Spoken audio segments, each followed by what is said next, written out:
I wouldn't do this move without shoes.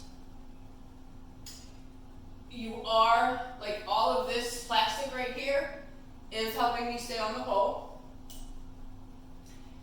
I definitely would hook the foot and then lay down.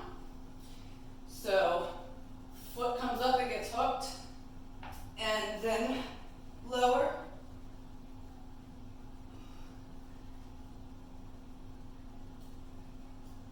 And this leg right here is doing absolutely nothing.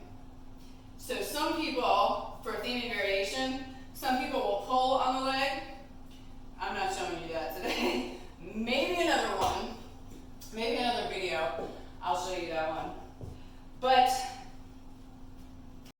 for now, that one stands alone. I haven't seen very many people do it. Really, it's just, you know, like I said, I would never do it without shoes because you really do feel that hook on your foot.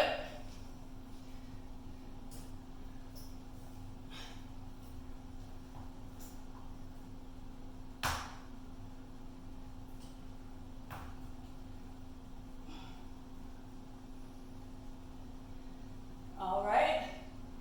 You can transition out of it by taking it into a handstand,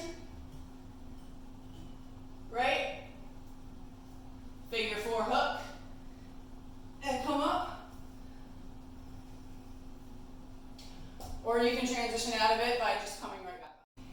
If you want to learn this with a crash mat, remember, you can't use a crash mat with shoes. You can't step on a crash mat with shoes. Don't ask me how I know. So, what I would do is I would take my crash mat and I would either half it or even quarter it and use it like that to learn it at first. Especially, I mean, I'm doing this on a static pole, right? So, I'm going to come up.